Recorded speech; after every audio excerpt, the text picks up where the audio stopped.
Good afternoon students, और एक बार फिर आप सबों का स्वागत है जीके ईरा चैनल पे। और जैसा कि मैं एक क्रम स्टार्ट किया था, आज फिर से उसी क्रम में आपको सामान्य विज्ञान पार्ट 4 के तहत आपको कुछ एक और important questions biology, botany, zoology से रिलेटेड आप तक हम पहुंचा रहे हैं, जो आपकी परीक्षा में काफी मददगार साबित होगा। आप इसे देखें, इससे नोट्स भी बना सकते हैं आप और अपनी तैयारी को अंजाम दे सकते हैं। तो यहाँ पर सेशन मैं शुरू कर रहा हूँ, आप सब इस पर ध्यान दें और देखें बोर्ड पर। जैसा कि पहला क्वेश्चन आपको दिख रहा है ना, एक इबोला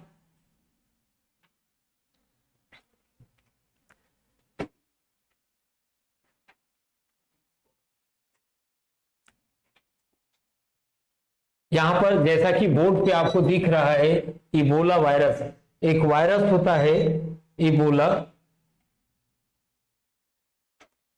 इबोला एक वायरस है ना। लिखा हुआ इबोला क्या है? इबोला है एक, तो इबोला आपको एक प्राण घातक विषाणु है ना। इबोला एक वायरस है जिससे ये कहा जाता है कि 90% मृत्यु हो जाती है। एक वायरस है इबोला, और ये रक्त स्रावी वायरस होता है। इसमें व्यक्ति का क्या होता है कि इसमें व्यक्ति की नसों से खून बाहर आना शुरू हो जाता है और इसमें व्यक्ति की जान बचाना बहुत मुश्किल होता है। और जो आंकड़ा बताता है उसमें ये कहा जाता है कि 90% लोगों की इसमें जानें चली जाती हैं। इसका नामकरण अफ्रीका में एक नदी के नाम पर, इबोला एक नदी है, उसी के नाम पर इसका नामकरण किया गया है। और सबसे पहले ये अफ्रीका में ही पाया गया था इबोला वायरस, जो काफी खतरनाक वायरस होता है। जहां तक इस वायरस के फैलने की बात है, तो ये जो है पसीने के माध्यम से, है ना, पसीना और लार के माध्यम से ये विभिन्न लोगों के बीच फैलता है ना। भारत में इबोला की बहुत समस्या नहीं है, लेकिन परीक्षा के दृष्टिकोण से इबोला वायरस आपसे पूछ सकता है।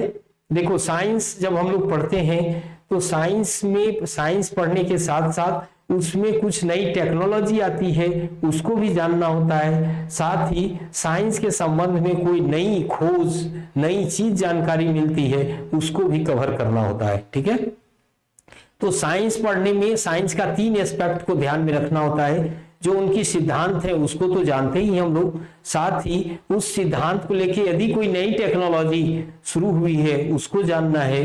कुछ एक विश्व में ऐसी नई चीजों का कुछ साइंटिफिकली पता चला है तो उसके बारे में आपको जानना है, और उसी के तहत ये इबोला वायरस के बारे में हम लोग जानते हैं। तो इसका आंसर देखो बी हो जाएगा, प्राण घातक विषाणु है, रक्त स्रावी विषाणु है। ये व्यक्ति की नसों से खून बाहर आने लगते हैं जिससे व्यक्ति की मृत्यु हो जाती है। ओके स्टूडेंट्स, नेक्स्ट क्वेश्चन हम लोग देखते हैं कि अगला क्वेश्चन क्या है। अगला क्वेश्चन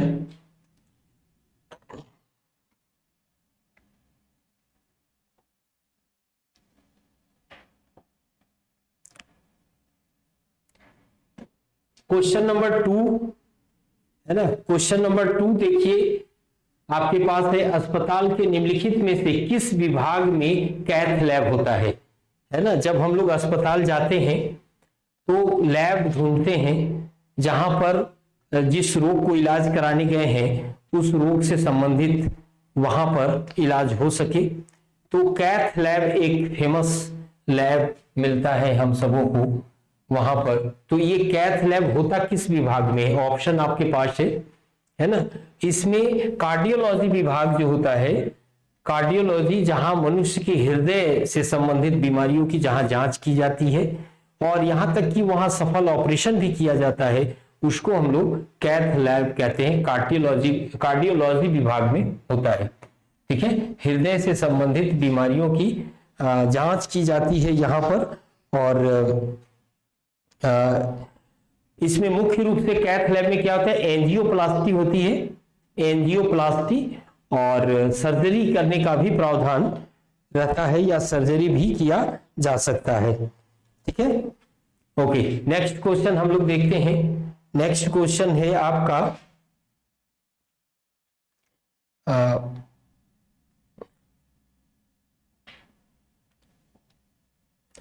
नेक्स्ट क्वेश्चन देखिए, इंटरफेरॉन का प्रयोग किया जाता है। इंटरफेरॉन है ना, इंटरफेरॉन का प्रयोग किया जाता है किसके नियंत्रण के लिए? ठीक है, तो सबसे पहला चीज होता है कि इंटरफेरॉन है क्या। इंटरफेरॉन है क्या? एक प्रोटीन है इंटरफेरॉन, ठीक है, जो संक्रमित कोशिकाओं द्वारा उत्पादित होता है। और ये प्रोटीन जो है इंटरफेरॉन अन्य जो कोशिकाएं हैं उनको प्रोटेक्शन करता है, उनको सुरक्षा प्रदान करता है। ठीक है, इंटरफेरॉन।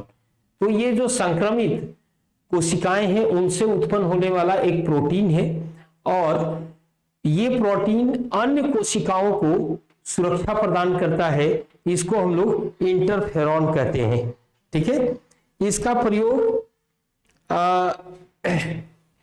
प्रयोग हम लोग किडनी के इलाज में भी इंटरफेरॉन का प्रयोग किया जाता है, और किडनी के साथ साथ आपको कैंसर के इलाज में भी इसका प्रयोग किया जाता है। ओके, तो किडनी और ब्लड कैंसर में भी ब्लड कैंसर। ठीक है, ये आपका सही आंसर है ऑप्शन के अनुसार। लेकिन ये हम लोग देखते हैं कि वृक्क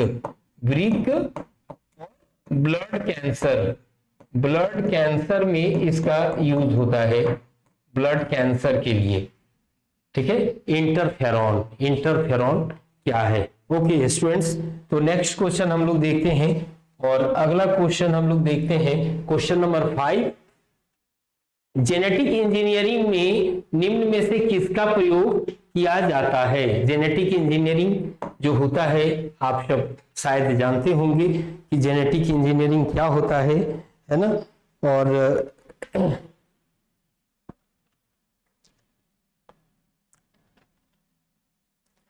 क्वेश्चन नंबर, पहले जो हम लोग किए थे क्वेश्चन नंबर 4 नहीं किए, हम लोग 5 तक पहुंच गए, है ना। क्वेश्चन नंबर 4 एक मिसिंग हो रहा था, तो उसको आप लोग पहले देखिए, है ना। हम लोग देखते हैं मसल्स, मांसपेशियों में दर्द के उपचार में उपयोग किए जाने वाला विकिरण कौन सा है? रेडिएशन, है ना। मांसपेशी में दर्द होता है तो कौन सा रेडिएशन के द्वारा उसका उपचार किया जाता है, वो आपको ध्यान में रखना है। ठीक है, और इसमें जो इलाज किया जाता है उसके लिए जो सही ऑप्शन है आपका जो दिख रहा है, उसमें माइक्रोवेव होता है। माइक्रोवेव, है ना, माइक्रोवेव के माध्यम से मांसपेशियों का इलाज किया जाता है। मैं जो प्रश्न आपके साथ शेयर करता हूं, निश्चित रूप से ये विभिन्न परीक्षाओं में आया हुआ प्रश्न होता है, और आने वाले दिनों में भी ये महत्वपूर्ण प्रश्न आपकी परीक्षा के लिए बन सकता है। तो इसे आप जरूर जाने, और व्यवहारिक है ना। साइंस जो आपका जो जीके जीएस में साइंस जो मेंशन होता है उसको हम लोग अप्लाइड साइंस कहते हैं, व्यवहारिक विज्ञान कहते हैं, जो आपके दैनिक जीवन में उपयोग होता है। आप आए दिन उन विज्ञानों से जुड़ी बातें सुनते हैं, अपने जीवन में प्रयोग करते हैं, वैसे ही प्रश्न आते हैं। ठीक है, तो हम लोग देखते हैं कि मांसपेशियों में भी जिस तरह से हड्डी में फ्रैक्चर होते हैं, उस तरह से मांसपेशियों में भी फ्रैक्चर होते हैं। मांसपेशी में भी मिसप्लेस हो जाता है। मांसपेशी, एक जगह की मांसपेशी दूसरी जगह कहीं थोड़ा सा भी मिसप्लेस हो जाए, काफी पेनफुल होता है। बट ये पेन आपको 2 तरीके से ठीक होता है मांसपेशियों में। पहला तो होता है कि मांसपेशी ना पैचअप हो जाता, पैचअप जल्दी होता है, इसलिए उसमें प्लास्टर वगैरह की जरूरत नहीं पड़ती है मांसपेशी में। दवा हुआ खाने से, रेस्ट करने से मांसपेशी फ्रैक्चर पैचअप हो जाता है। दूसरी बात होती है कि जो मांसपेशी डिस्प्लेस होता है उसके कारण जो पेन होता है उसको दूर करने के लिए, या मांसपेशियों में चोट लग गया उसको दूर करने के लिए आपको माइक्रोवेव का इस्तेमाल किया जाता है। ये आप ध्यान रखेंगे, माइक्रोवेव का इस्तेमाल किया जाता है मांसपेशियों में जो दर्द होता है उसका। क्वेश्चन नंबर 5 हम लोग आगे बढ़ेंगे, है ना। क्वेश्चन नंबर 5, ठीक है, क्वेश्चन नंबर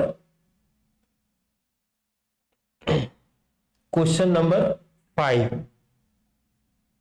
क्वेश्चन नंबर 5 देखिए, जेनेटिक इंजीनियरिंग। जेनेटिक इंजीनियरिंग में क्या होता है ना, आप सब जानते भी होंगे कि जेनेटिक इंजीनियरिंग में क्या होता है। ठीक है, तो हम लोग ये जानते हैं जेनेटिक इंजीनियरिंग एक विज्ञान की ऐसी शाखा है जिसमें हम लोग किसी भी प्राणी या पौधों के डीएनए, है ना, डीएनए में हम लोग डीएनए या जीनोम कोड में हस्तक्षेप करते हैं और उसमें परिवर्तन लाते हैं। जेनेटिक इंजीनियरिंग के माध्यम से हम लोग करते क्या है, मैं फिर से रिपीट कर रहा हूं, जेनेटिक इंजीनियरिंग में हम लोग किसी भी जीवाणु या पौधे का जो डीएनए है या उसका जीनोम है उसमें हम लोग हस्तक्षेप करते हैं और उसमें चेंजेस लाते हैं और उसके परिवर्तन के कारण हम लोग अपने अनुसार से जीवों में या नए पौधे उत्पन्न करने में सफल होते हैं। उसको हम लोग जेनेटिक इंजीनियर, मतलब सीधा नाम है ना, जेनेटिक में चेंजेस ला के नए जीवों का विकास करना जेनेटिक इंजीनियरिंग कहला रहा है। ठीक है, तो जेनेटिक इंजीनियरिंग आपको ध्यान रखना है। और इसमें क्या होता है, जेनेटिक इंजीनियरिंग का मुख्य उद्देश्य होता है रोगों से बचाना, पौधों को रोगों से बचाना, पौधों की नई प्रजातियों का विकास करना, ये जेनेटिक इंजीनियरिंग का उद्देश्य होता है ना। और इसमें जो मुख्य रूप से हम लोग यूज करते हैं वो प्लाज्मिड यूज करते हैं, है ना, प्रयोग होता है प्लाज्मिड।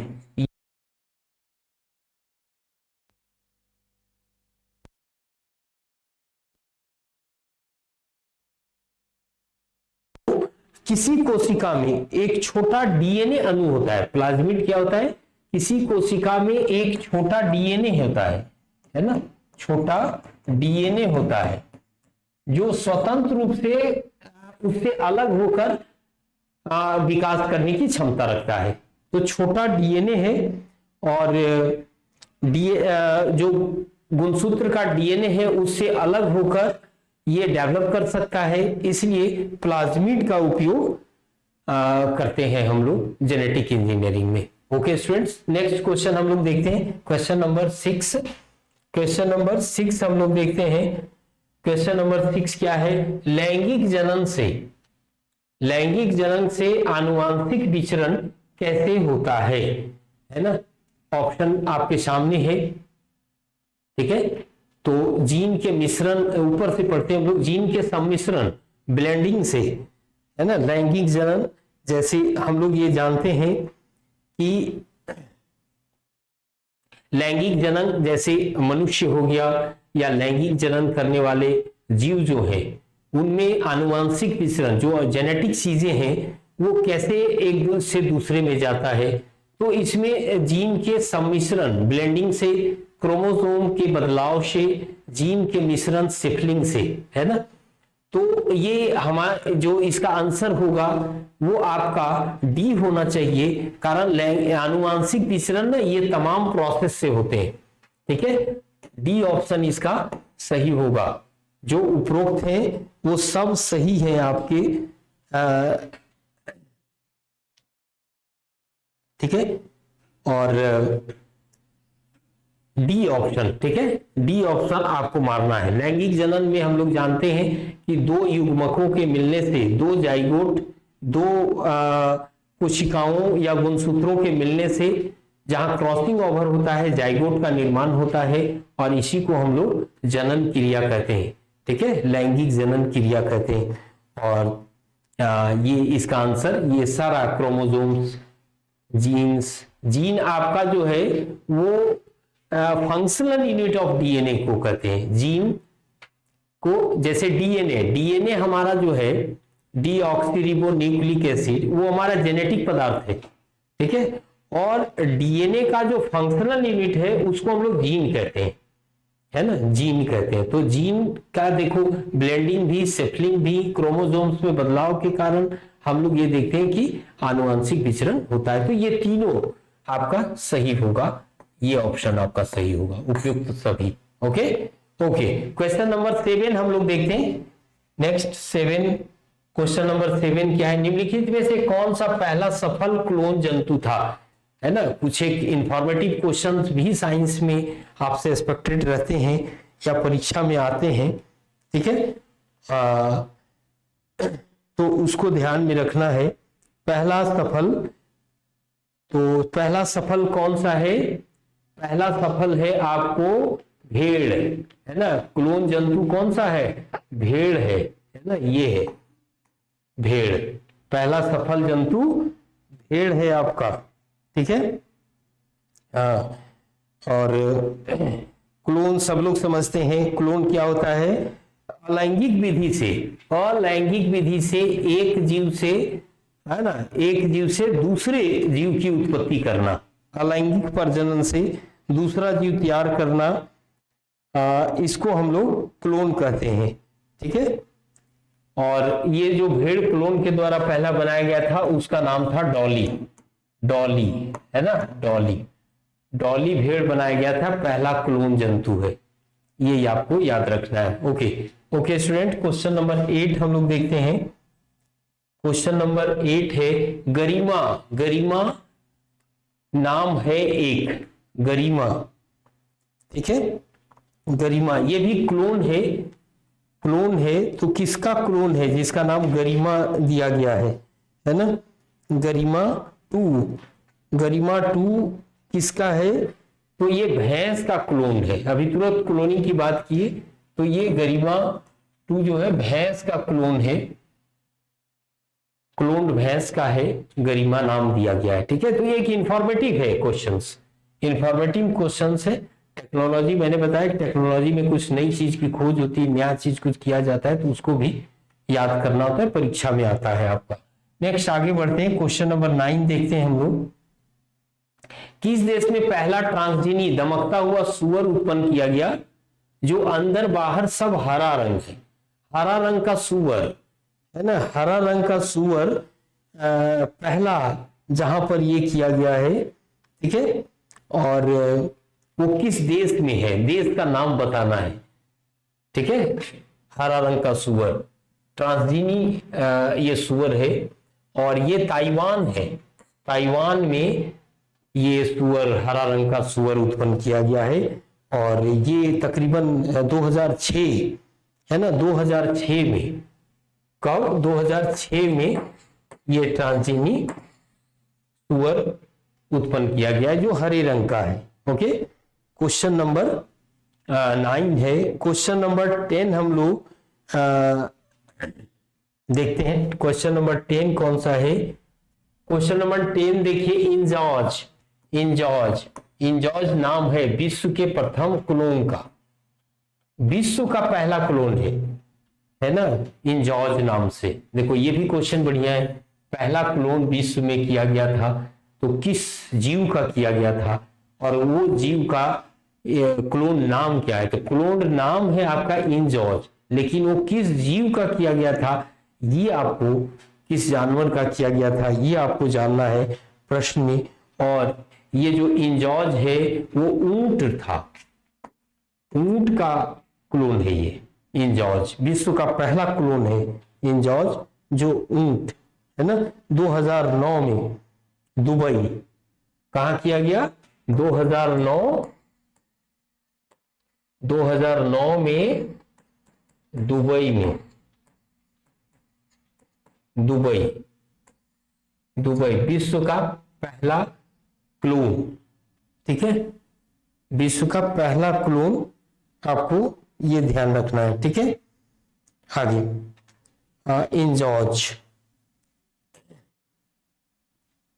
नेक्स्ट क्वेश्चन आगे बढ़ाते हैं, क्वेश्चन नंबर 11, क्वेश्चन नंबर 11 हम लोग बात करते हैं, और क्वेश्चन नंबर 11 में है जेनेटिक इंजीनियरिंग, जेनेटिक इंजीनियरिंग फिर से आ गया, नवीनतम तकनीक विकसित हुई है जेनेटिक इंजीनियरिंग में, वो कौन सा है, ठीक है। जेनेटिक इंजीनियरिंग में एक नवीनतम टेक्निक डेवलप हुई जिसमें देखो आप जीन विश्लेषण है, जीन विश्लेषण है,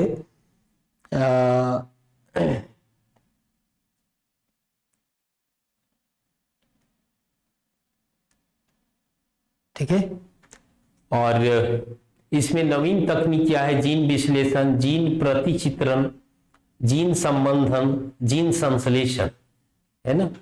तो जीन, इसमें जो आपका आंसर है वो है जीन मैपिंग, है ना, जीन प्रतिचित्रण। ये आपका एक नवीनतम टेक्नोलॉजी है जो जेनेटिक इंजीनियरिंग का है, ठीक है, जेनेटिक इंजीनियरिंग का है।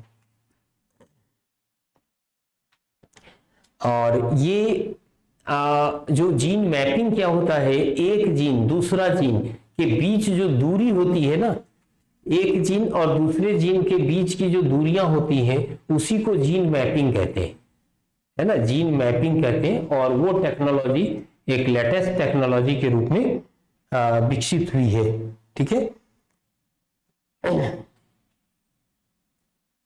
ओके, नेक्स्ट क्वेश्चन हम लोग देखते हैं। जीन मैपिंग के बाद अगला क्वेश्चन कौन सा है? Question number 12। पैतृकता सिद्ध करने के लिए निम्नलिखित कौन सा सहायक है ना, पैतृकता, ठीक है। पैतृकता ये आसान है, आप इसको खुद भी जानते होंगे शायद आप सब, ठीक है। तो आपको ध्यान रखना है कि DNA finger printing, DNA finger उंगली छाप जो है ना, ये वाला आंसर आपको सही होगा। डीएनए फिंगर प्रिंटिंग इसको कहते हैं, ठीक है, डीएनए फिंगर प्रिंटिंग। इसके अलावा इसमें हम लोग देखते हैं पैतृकता के साथ साथ अपराधी की पहचान भी की जाती है डीएनए फिंगर प्रिंटिंग के माध्यम से, ठीक है। और अपराधी की पहचान के लिए उसका कोई भी शरीर का चीज लेते हैं, तो चूंकि डीएनए एक व्यक्ति के शरीर के डीएनए की संरचना सभी अंगों का समान होता है, अलग अलग नहीं होता है, ठीक है। तो कोई भी चीज, नाखून, बाल, कुछ भी चीज ले लिए तो उस व्यक्ति के डीएनए से मैच करा के उसकी पहचान की जाती है, उसी को हम लोग डीएनए फिंगर प्रिंटिंग कहते हैं। और डीएनए फिंगरप्रिंट के माध्यम से ये ऑप्शन आपका सही है, ठीक है। 12 नंबर क्वेश्चंस आपको ध्यान में रखना है ना। क्वेश्चन नंबर 13 हम लोग देखते हैं, 13। क्वेश्चन नंबर 13 आप देखिए, 13 में क्या है? एमनियोसेंटेसिस एक तरीका है जो बताता है ना, एमनियोसेंटेसिस एक टेक्निक है जो क्या बताता है वो आपको ध्यान में रखना है ना। और जैसा कि अभी सबसे बड़ी समस्या जो हो गई है लिंग परीक्षण, भ्रूण का लिंग परीक्षण, है ना, कन्या भ्रूण हत्या हम लोग ये जानते हैं या सुनते हैं, ठीक है। तो गर्भ में ही बच्चे का जेंडर पता करने की जो टेक्निक्स है उसी को हम लोग कहते हैं एमनियोसेंटेसिस के नाम से जाना जाता है, ठीक है, जिसमें जेंडर पता कर लेते हैं गर्भ में ही, ठीक है। और ये जो पता किया जाता है वो एक एमनियोटिक एक फ्लूइड होता है, द्रव होता है ना। एमनियोटिक एक द्रव है जिसके माध्यम से इसकी पहचान की जाती है, इसीलिए एमनियोसेंटेसिस एक तरीका बताया गया है ना। एमनियोटिक फ्लूइड के माध्यम से इस पता किया जाता है लिंग परीक्षण, जो इलीगल है, कानूनन ये मान्य नहीं है हमारे देश में, है ना, एक अपराध है। आप पकड़े जाने पर अपराधी को सजा भी मिल सकता है। ओके, बायोचिप, बायोचिप में क्या होता है? बायोचिप में क्या होता है? क्वेश्चन नंबर 14 आप देखिए, बायोचिप, ठीक है। बायोचिप में क्या होगा? आरएनए, डीएनए, प्रोटीन तीनों होगा, है ना, मतलब डी ऑप्शन होना चाहिए बायोचिप में। आरएनए, डीएनए तथा प्रोटीन, ये आपका डी ऑप्शन सही होगा बायोचिप में, ठीक है। और यदि ये किसी व्यक्ति के शरीर में लगा दिया जाए, ठीक है, आरएनए, डीएनए तथा प्रोटीन किसी व्यक्ति के शरीर में लगा दिया जाए तो बहुत सारे उपकरण जो है व्यक्ति के सिर्फ इशारे से काम करने लगेगा, है ना। जो इलेक्ट्रॉनिक डिवाइस हैं आपके घरों में, वो व्यक्ति जो इशारा करेगा उस अनुसार से वो काम करने लगेगा। तो ये बायोचिप का कमाल होता है, ठीक है, उसी को बायोचिप कहते हैं। ओके, नेक्स्ट क्वेश्चंस हम लोग देखते हैं क्वेश्चन नंबर 15। क्वेश्चन नंबर 15 देखते हैं, अंगुलियों के निशानों की बहुरंगीय सतह पर उभारने के लिए उभारने हेतु निम्नलिखित में से क्या प्रयुक्त होता है ना। ठीक है, जैसे हम लोग देखते हैं ना, कोई भी घूस लिया है, पैसा पकड़ना है ना, तो पैसे में वो उसको लगा देते हैं, और व्यक्ति जब वो पैसा पकड़ता है फिर पानी में जब डालेगा तो वो पानी में घुलने लगेगा, पैसा को धोएगा तो पता चल जाएगा, हाथ को धोएगा तो पता चल जाएगा। तो उंगली के निशान की बहुरंगी सतह पर उभारने हेतु निम्न में से क्या प्रयुक्त होता है, क्वेश्चन नंबर 15। और इसका ऑप्शन है फ्लोरोसेंट पाउडर। जो एक पाउडर लगा दिया जाता है उसको क्या कहते हैं हम लोग, फ्लोरोसेंट पाउडर कहते हैं। ठीक है, और इसी से बहुत सारे मूवी या कहीं भी आप लोग देखे होंगे, ये रुपया पैसा जो घूस वगैरह लेते हैं उसको पकड़ने में प्रयोग किया जाता है, ये है ना, रुपया में वो लगा के दे दिया जाता है। तो जो आदमी लिया उसके हाथ में वो पाउडर लग गया, ठीक है, पाउडर लग गया, और उससे उसकी पहचान हो जाती है कि वही लिया था। ठीक है, ओके। उसके बाद हम लोग क्वेश्चन नंबर 16 पर बात करें। क्वेश्चन नंबर 16 आप देखिए क्या है। क्वेश्चन नंबर 16 है गैनिको प्रौद्योगिकी, गैनिको टेक्नोलॉजी क्या है, गैनिको टेक्नोलॉजी।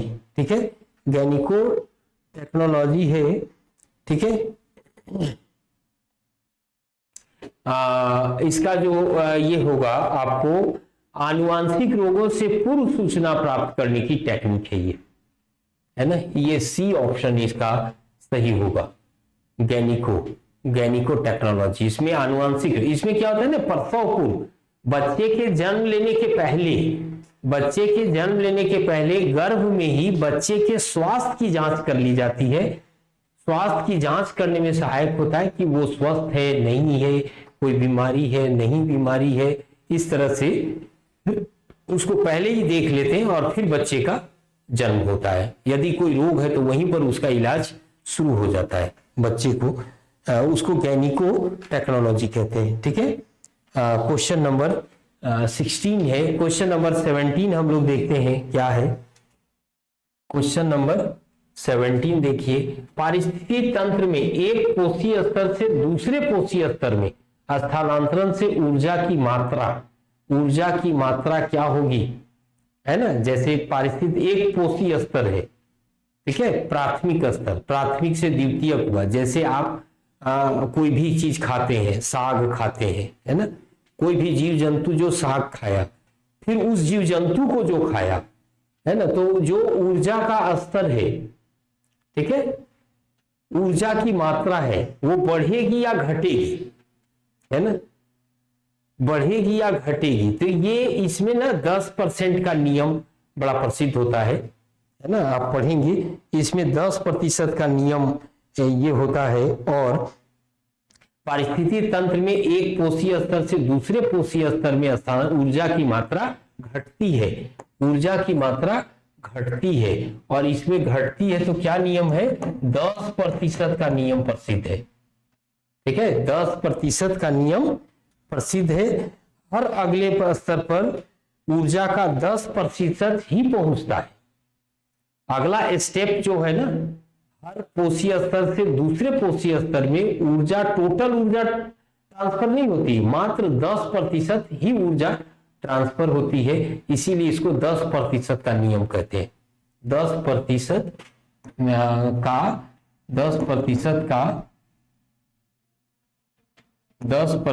का नियम कहते हैं। इसको क्या कहते हैं, 10% का नियम कहते हैं, 10% का नियम कहते हैं इसको। ठीक है, एक कोशीय स्तर से दूसरे कोशीय स्तर में ये पहुंचता है तो मात्र कुल ऊर्जा का 10% ही आगे फॉरवर्ड होता है। और ये सिद्धांत दिया था लिंडमैन ने। 10% का नियम कौन दिया, लिंडमैन ने दिया था।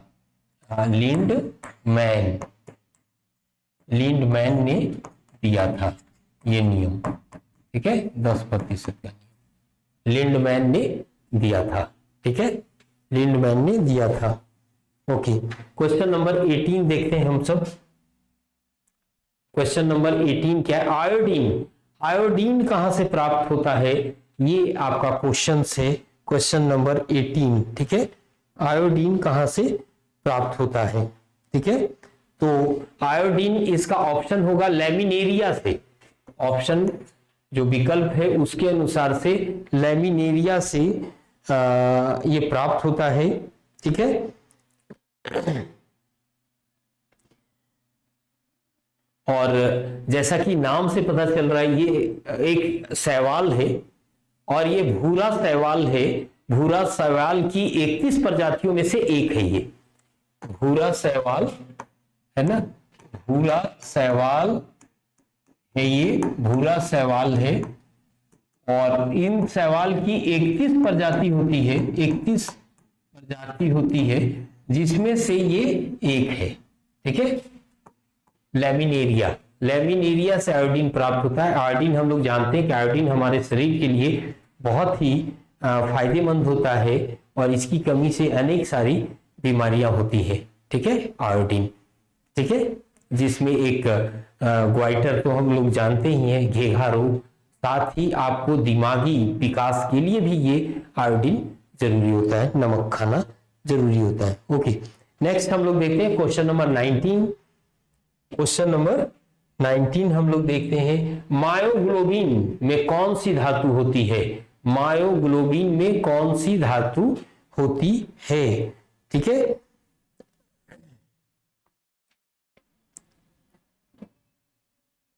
मायोग्लोबिन। मायोग्लोबिन जैसा कि नाम है, ग्लोबिन, ग्लोबिन तो एक प्रोटीन होता है ना, हीमोग्लोबिन भी हम लोग कहते हैं। तो मायोग्लोबिन, मायोग्लोबिन में एक ये ना लोहा धातु होता है, और ये मायोग्लोबिन जो है मुख्य रूप से ऑक्सीजन पहुंचाने में काम करता है। ठीक है, ऑक्सीजन को पहुंचाता है।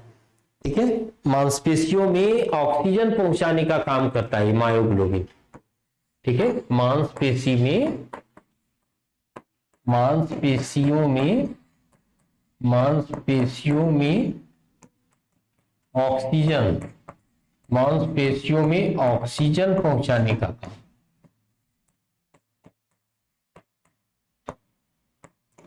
मांसपेशियों में ऑक्सीजन पहुंचाने का काम ये करता है। ठीक है, मांसपेशियों में ऑक्सीजन पहुंचाने का काम करता है कौन? Myoglobin, myoglobin. ठीक है, ओके। देन नेक्स्ट क्वेश्चन आपका क्वेश्चन नंबर 20। क्वेश्चन नंबर 20 हम लोग देखें, डॉक्टरों द्वारा मरीजों के जो अंदरूनी परीक्षण इंडोस्कोप द्वारा किया जाता है, जो निम्नलिखित में से किस सिद्धांत पर कार्य करता है? इंडोस्कोपी, इंडोस्कोपी के बारे में आपसे पूछा जा रहा है क्वेश्चन। ठीक है,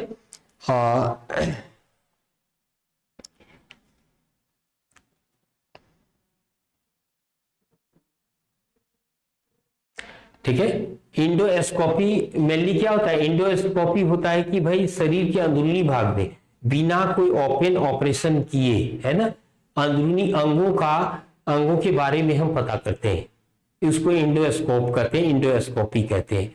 तो इसमें क्या होता है कि जो प्रकाश हम लोग भेजते हैं ना, वो टोटल इंटरनल रिफ्लेक्शन रिफ्लेक्ट करता है, सकल आंतरिक परावर्तन पर वो डिपेंड करता है, और उसके द्वारा उसकी हम लोग पहचान करते हैं। तो सी ऑप्शन आपका सही होगा। इंडोस्कोपी में टोटल इंटरनल रिफ्लेक्शन कॉन्सेप्ट होता है, सकल आंतरिक परिवर्तन के द्वारा बिना कोई ओपन ऑपरेशन के अंदरूनी भागों का इलाज इसके माध्यम से किया जाता है, उनका हम लोग जानकारी या उससे जो भी संबंधित समस्याएं हैं उसका पता करते हैं। ओके स्टूडेंट्स, तो ये आज का सेशन आपका 20 क्वेश्चंस, इंपॉर्टेंट 20 क्वेश्चंस का था, और इसके साथ ही आज का सेशन आपका समाप्त होता है। और इसी तरह हमारे चैनल में आप जुड़े रहिए निश्चित रूप से, और इस जो हमारे चैनल शुरू करने का एक उद्देश्य जो है उसको आप आगे बढ़ाइए निश्चित रूप से, ताकि हम आपको सही मार्गदर्शन समय समय पर करते रहें। तो आप सबों का धन्यवाद। अब नेक्स्ट मिलते हैं अगले नई जानकारियों के साथ। ओके, धन्यवाद।